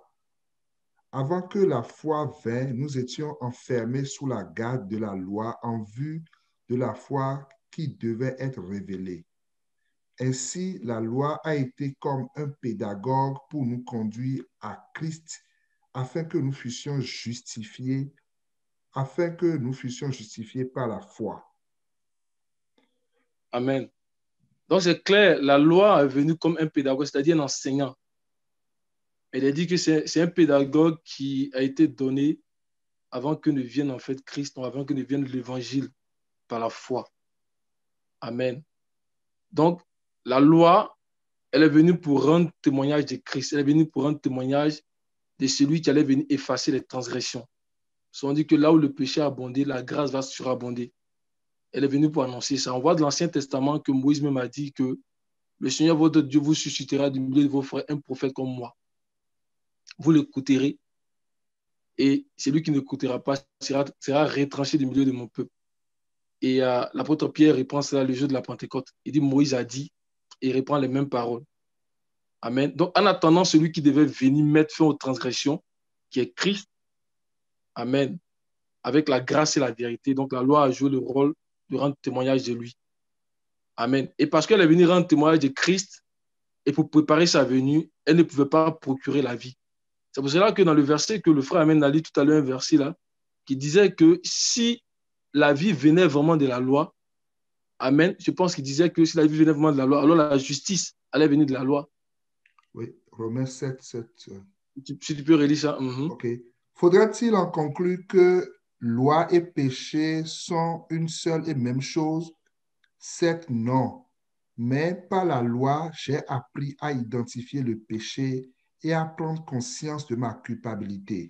Par exemple, je n'aurais pas su que c'est mal de désirer ce que les autres possèdent si la loi ne m'avait pas dit « tu ne convoiteras pas ». Je ne me serais jamais senti coupable sans cette déclaration. Amen. Je pense que c'est dans le livre de Romains, Galates chapitre 3, là, c'est bon. C'est pas bien grave. Donc, parce qu'elle est venue pour rendre témoignage de celui qui... elle est venue rendre témoignage, amen, de lui. Elle a préparé sa venue. Donc, elle ne pouvait pas procurer la vie. Amen. Parce que la vie doit venir seulement par celui dont elle est venue témoigner. La vie doit venir seulement par Christ. Amen. C'est pour cela que dans Jean chapitre 5, verset 39, Jean chapitre 5, verset 39. Vous sondez les Écritures parce que vous pensez avoir en elles la vie éternelle. Ce sont elles qui rendent témoignage de moi. Et vous ne voulez pas venir à moi. Et vous ne voulez pas venir à moi pour avoir la vie. Amen. Il dit, vous sondez les Écritures. Dans les Écritures dont il parle ici, là, il parle en fait des Écritures de la loi. C'est pour cela que mon frère, tu vas lire le verset 45 pour montrer que c'est des Écritures de la loi qui parlent. Il dit que ce sont elles qui rendent témoignage de moi. Et vous ne voulez pas venir à moi pour avoir la vie. Amen. Donc, la loi ne peut pas donner la vie parce qu'elle est telle l'ombre. Amen. Mais celui dont elle témoigne là, c'est lui qui devait venir apporter la vie. Amen. L'homme, en fait, est limité. Alléluia. Tu vas lire le verset 45 de Jean chapitre 5. Ne pensez pas que moi, je vous accuserai devant le Père. Celui qui vous accuse, c'est Moïse, en qui vous avez mis votre espérance. Amen. Donc, il parlait ici, vous sondez les Écritures parce que vous pensez trouver en elles la vie. Donc, ici, il parlait vraiment de la loi parce que vous pensez trouver la vie dans la loi. Mais il dit qu'elle est venue juste pour rendre témoignage de moi afin que vous veniez à moi pour avoir la vie. Amen. Donc, elle est venue rendre témoignage. C'est pour ça qu'on dit que c'était l'ombre des biens à venir, mais la réalité en Christ. Donc, ce qui vient rendre témoignage et qui est l'ombre, en fait, ne peut pas porter la vie. Amen. Elle a joué son rôle, mais elle avait des limites. C'est pour cela que durant plus de 1500 années que la loi a duré, durant l'âge de la loi, là, amen, les auditeurs, ceux qui ont été enseignés par la loi avant que Christ ne vienne là, comme le frère Alain le disait, n'ont pas pu dépasser l'âge, l'état d'enfant. Amen, parce que le pédagogue qui est la loi, en fait, ne peut pas enseigner les auditeurs au-delà de l'âge d'enfant. L'ombre, en fait, ne peut pas élever les auditeurs au-delà de l'âge d'enfant. Alléluia. On va le lire dans Galates chapitre 4, à partir du verset 3 au verset 5. Non, verset 6. Galates 4, verset 3 au verset 6. Verset 3 au verset 6. Nous aussi, de la même manière, lorsque nous étions enfants, nous étions sous l'esclavage des rudiments du monde. Mais lorsque les temps ont été accomplis, Dieu a envoyé son Fils, né d'une femme, né sous la loi, afin qu'il rachetât ceux qui étaient sous la loi, afin que nous reçussions l'adoption. Et parce que vous êtes fils, Dieu a envoyé dans nos cœurs l'esprit de son Fils, lequel crie « Abba, Père ». Amen. Donc, voyez-vous le verset 3, il dit que nous aussi, de la même manière, lorsque nous étions enfants, donc il parle ici des Juifs, amen, il parle ici de ceux qui sont restés là pendant 1500 années à écouter la loi. Voyez-vous? Et au verset 4, il va dire, mais lorsque les temps ont été accomplis. Amen. Donc, lorsque les temps ont été accomplis pour que celui qui devait venir doit venir, Dieu a envoyé son fils né d'une femme sous la loi afin qu'il racheta ceux qui étaient sous la loi, afin que nous reçussions l'adoption. Et parce que vous êtes fils, amen, parce qu'il est venu maintenant, l'état des fils est possible. Alléluia, parce qu'il est venu avec la grâce, il est venu avec la vérité. Cette vérité-là, c'est elle seulement qui peut nous conduire à parvenir à l'état des fils, à parvenir à la statue parfaite de Christ. Alléluia. Et nous bénissons le Seigneur pour la grâce et la vérité. Alléluia. Donc, durant les 1500 années de la loi ne pouvait pas amener les Israélites. C'est pour ça que le Seigneur dit que tous ceux qui sont nés d'une femme, alléluia, Jean-Baptiste est plus grand que tous ceux qui sont nés d'une femme. Amen. Mais celui qui est né dans le royaume est plus grand que Jean-Baptiste. Alléluia. Pourquoi? Parce que Jean-Baptiste a été exposé un peu seulement à la vérité, la vie de Christ. Et cette vérité à laquelle il a été exposé, là, ça fait qu'il est plus grand que tous ceux qui sont venus avant lui. La grâce et la vérité que nous avons reçues, la bénédiction du Seigneur. C'est pour ça que le Seigneur disait à ses disciples que les prophètes ont voulu entendre ce que vous voulez entendre, mais n'ont pas pu l'entendre. Amen. Bénissons le Seigneur parce qu'aujourd'hui, la lumière de la parole est grande. La prédication de la foi, elle apporte une lumière très grande. Alléluia. Qui nous élève et nous bénissons le Seigneur. Alléluia.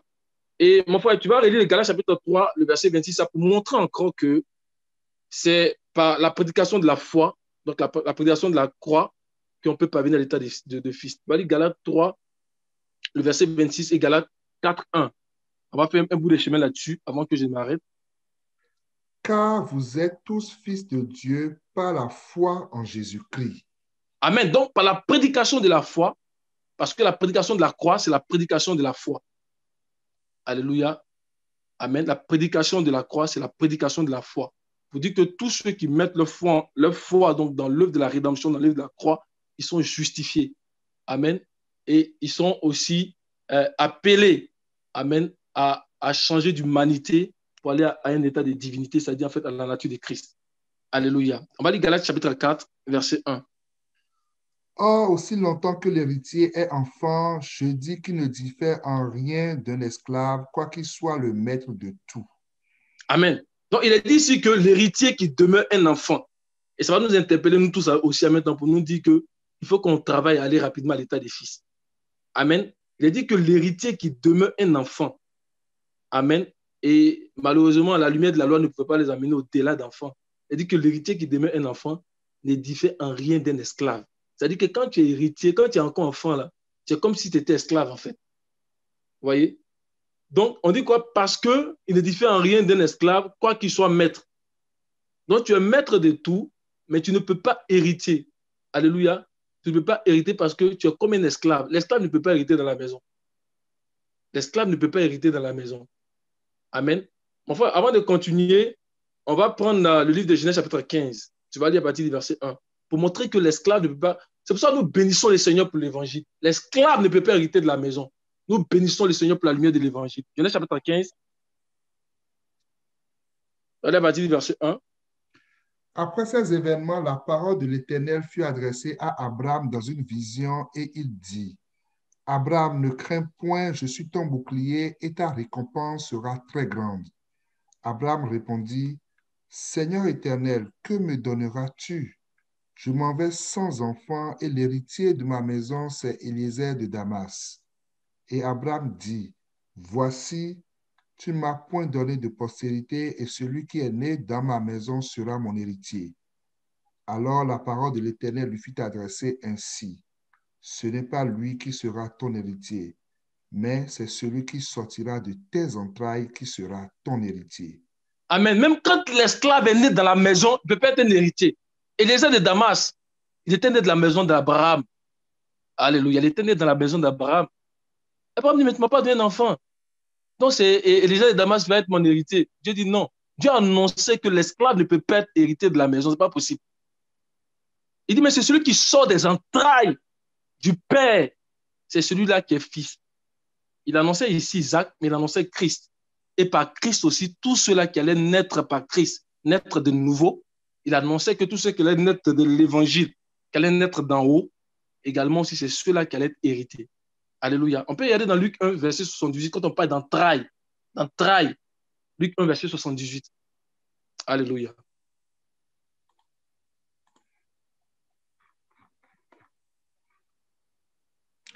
Grâce aux entrailles de la miséricorde de notre Dieu, en vertu de laquelle le soleil levant nous a visités d'en haut. Amen. Les entrailles de la miséricorde de notre Dieu, en vertu de laquelle le soleil levant nous a visités d'en haut. Amen. Le soleil levant, la lumière de l'évangile qui est Christ nous a visités.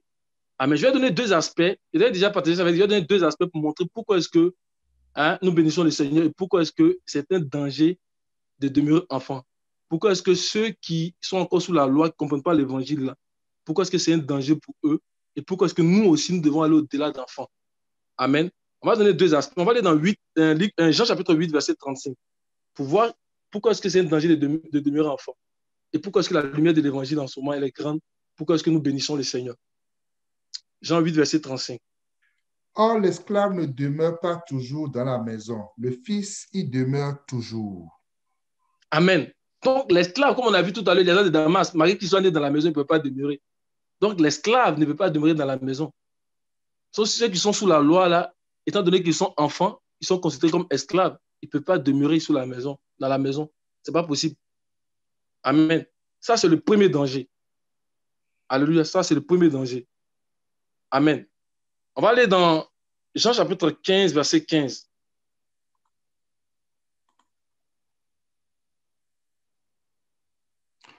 Je ne vous appelle plus serviteur parce que le serviteur ne sait pas ce que fait son maître, mais je vous ai appelé ami parce que je vous ai fait connaître tout ce que j'ai appris de mon Père. Alléluia. Donc, le serviteur ou l'esclave, il ne sait pas ce que fait son maître. Donc, il ne peut pas rentrer dans les profondeurs des mystères de Dieu. Amen. Mais celui qui a mené à devenir fils, c'est celui-là seulement qui peut entrer dans les profondeurs des mystères de Dieu. Alléluia. Et par l'évangile, c'est possible aujourd'hui. Amen. C'est pour ça que le Seigneur dit à ses disciples, je vous ai fait connaître tout. C'est possible. Parce que c'est aux fils seulement qu'on fait connaître tout. Ceux qui sont amenés à devenir des fils, c'est à eux seulement faire connaître les secrets du Maître. Alléluia. Voici la grâce de l'évangile. Voici la grâce de la prédication de la foi. La prédication de la croix. Alléluia. On va aller aussi dans Hébreux. Hébreux chapitre 5, verset 11. Hébreux 5, verset 11. Au verset 13. Nous avons beaucoup à dire là-dessus et des choses difficiles à expliquer parce que vous êtes devenus lents à comprendre. Vous, en effet, qui depuis longtemps devez être des maîtres, vous avez encore besoin qu'on vous enseigne les premiers rudiments des oracles de Dieu. Vous en êtes venus à avoir besoin de lait et non d'une nourriture solide. Or, quiconque en est au lait n'a pas l'expérience de la parole de justice, car il est un enfant. Mais Amen. Donc, Amen. l'évangile est appelé la parole de justice.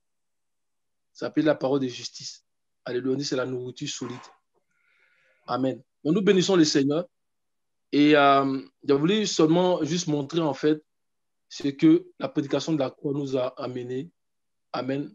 Et avant de terminer, je vais peut-être aussi, quand on regarde le tabernacle, lorsqu'on regarde le tabernacle, puisqu'on parle en fait de la loi, on parle aussi de tout ce qui composait la loi. Quand on regarde le tabernacle, on a déjà expliqué ça durant 1500 années, malgré tous les sacrifices que les Israélites ont fait, ils n'ont pas pu traverser l'autel des holocaustes. Amen. Ils n'ont pas pu traverser l'autel des holocaustes. Mais par la prédication de la foi, et parce qu'on a amené à devenir des fils, la Bible dit dans Hébreux chapitre 10, verset 4, Hébreux 10, verset 14, pardon. Hébreux 10, verset 14. Car par une seule offrande, il a amené à la perfection pour toujours ceux qui sont sanctifiés. Amen. Ça, c'est la prédication de la croix. Par une seule offrande à la croix, Christ nous amène à la perfection. Amen. Ceux qui sont sanctifiés. Donc, c'est possible aujourd'hui d'atteindre la perfection. Amen. La Bible dit qu'il a déchiré le voile. C'est possible aussi aujourd'hui d'atteindre la perfection par la prédication de la croix, par la prédication de la foi. Amen. Donc, nous bénissons le Seigneur vraiment pour l'évangile qu'il nous a apporté, pour la grande lumière qu'il nous a apporté, qui nous permet aujourd'hui de pouvoir atteindre la perfection, de pouvoir atteindre en fait l'état de la divinité, de pouvoir même aller au-delà de la sphère des anges. Alléluia. Ce n'est pas l'évangile, ce n'est pas la prédication de la croix. Amen. C'était les éléments que je voulais rajouter. Que le Seigneur vraiment nous bénisse. Et que je pense que dans les prochaines fois, par rapport à d'autres questions, le Seigneur a fait grâce pour qu'on revienne encore sur d'autres aspects de cette question-là. Que le Seigneur nous bénisse. Amen. Amen. Vraiment, cette question d'aujourd'hui a été un sujet vraiment très vaste, comme les frères l'ont dit. Et on ne pourrait même pas finir aujourd'hui d'en parler. Et nous allons bénir le nom du Seigneur pour vraiment toutes les interventions qui vraiment font du bien au cœur de chacun d'entre nous et nous font comprendre vraiment que c'est la prédication de la croix à travers Christ qui révèle les choses qui sont cachées vraiment dans la loi là. C'est ça qui nous permet de pouvoir rentrer dans la perfection en Jésus-Christ. En tout cas, c'est Christ qui nous permet de rentrer dans la perfection. La loi en elle-même ne peut pas nous permettre de le faire. Et nous allons bénir le nom du Seigneur pour cela avant de nous séparer.